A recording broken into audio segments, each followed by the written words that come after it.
برگشتیم با یه ویدیو دیگه از شونمسی اگه درست بگم. آهنگش فلسطینه، خیلی فلسطین. آره برای فلسطین خونده و باید خودمون آماده کنیم برای کلی حرفای دردناک فلسطینی. و اینکه با این چون شونمسی هستش و خودمون باید آماده کنیم به خاطر اینکه روسیه‌ای هم قراره توش باشه. به خاطر همین سخت میشه. پس بریم این ویدیو رو با هم. Let's go فلسطین. اولش هم با یه تصویری شروع شده بود. میخوام تاکید نمایم که بحران فلسطین همانا باعث نگرانی. یه سوال. این امامعلی رحمان داره صحبت می‌کنه. چیه؟ این خط روسیه. نمیدونم، واقعا نمیدونم اون کاغذ چیه. اگر میدونید بگید. ولی خب الان امامعلی رحمانوف داره صحبت می‌کنه. کشوری ما میباشد. وضع فاجعه‌بار امروزه در وضعتون چونه؟ ثابت می‌سازد که قضیه فلسطین راه حل نظامی ندارد. ببین داره میگه آره قضیه فلسطین راه حل نظامی نداره. راست میگه. به نظر منم باید داستان، البته نگاه کن به خدا عامل بدبختی این قضیه حماس یه کارایی میکنه که نباید بکنه. وقتی تو یه جایی میبینی قدرت نداری باید با مصالحه کنی. کاری از دستت بر نمیاد. من نمیگم اون خوبه این خوبه این بده، ولی خب کاری از دستت بر نمیاد باید مصالحه کنی، نه اینکه بری انگوش بزنی که اونجوری میاد میزنه دهنت آسفالت. و حماس هم اصلا مهم نیست براش مردم غزه، واقعا مهم نیست. مثل جمهوری اسلامی هستن، اونا مهم نیستن. اینا همش زیر سر ایناست، همشون بدبختی این مردم غزه زیر سر اوناست. دقیقاً.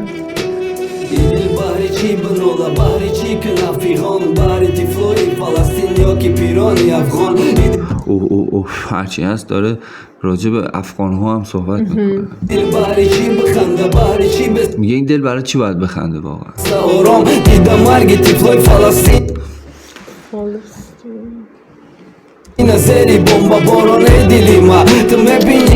میگه فلسطین وقتی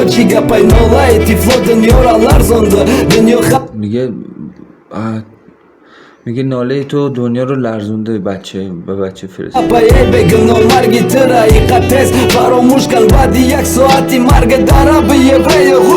پشما میگه این مرگا رو همه، حالا همچین چیزی که من فهمیدم میگه مثلا فراموش میکنن بعد تو چند ساعت دیگه یه مرگ دیگه اتفاق میفته. پشمات میریزه. راست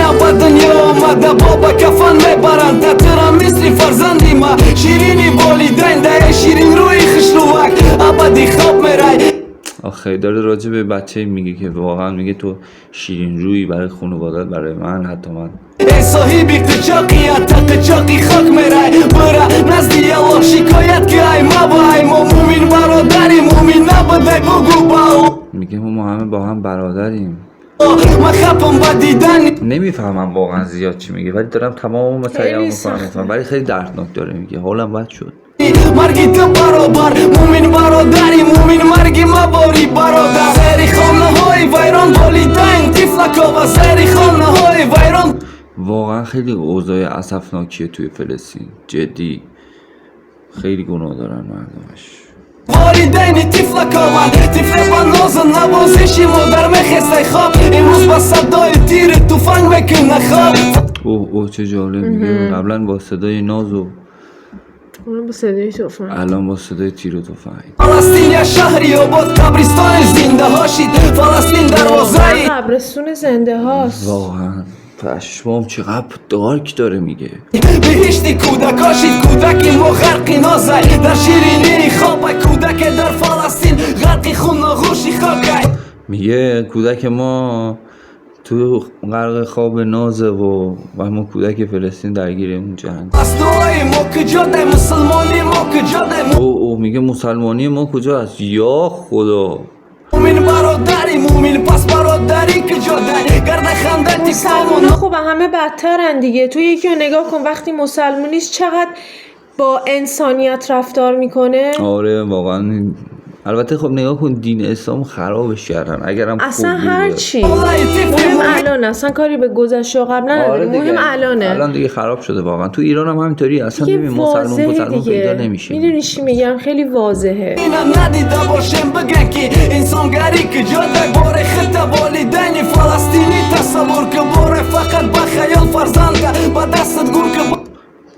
میگه بیا برو با دست خودت فرزند تو خاک کن. بعد مفهمیدین چاکی والیدنی فلسطینه مسلمان یارب دعا تی دعا که فلسطین ده با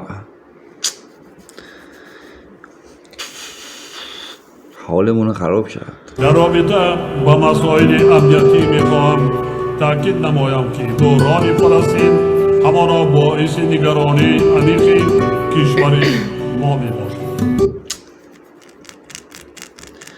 لعنت به این خدا واقعا اسرائیل باعث واقعا. و بانیشو لعنت کنه. اسرائیل هم حرومزاده است آخه. حرومزاده است. هیچکی الان خوب نیست. وقتی آدما با خودشون خوب نیستن چه توقعی از این اون یکی آدمو میشه داشته باشی؟ ما خودمون به خودمون رحم نمی‌کنیم. بعد دیگه اونایی که دیگه کلا سهله. از این فاجعه بار امروزه در آن منطقه بار دیگر ثابت می‌سازد که قضیه فلسطین راه حل نظامی ندارد. وای چه دردناک میگه. چی قضیه گفت؟ فلسطین راه حل نظامی نداره. واقعا به نظرم همینه که ایشون گفت. بعد تو چقدر دردناک بود. تا حالا دیدی مثلا تا حالا شده عاشق دختر بشی؟ تا حالا دیدی مثلا بگن وا یه آمریکایی فلان کارو کرد، وا همش میگن چرا مسلمونه اینطورین، چرا مسلمونه، همش کلمه مسلمونه. اصلا همه اینو ولش شو، من واقعا نمیتونم بهش فکر کنم. ببین سیاست یه کاری میکنه که اصلا سیاست کثیف، مهم. آدم سیاست مدار از اون کثیف‌تره. واقعا. این ویدیو باحالی بود، باحال از لحاظ غمگینی میگم، از لحاظ خیلی غمگین بود، حالمون خراب شد.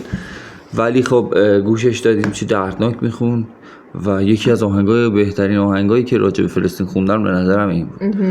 و مرسی که تا اینجای ویدیو همراه ما بودید. اگر این ویدیو رو دوست داشتید حتما سابسکرایب کنید، لایک کنید و زنگوله رو هم بزنید. خیلی دوستتون داریم. تا ویدیو دیگه، خدا نگهدار.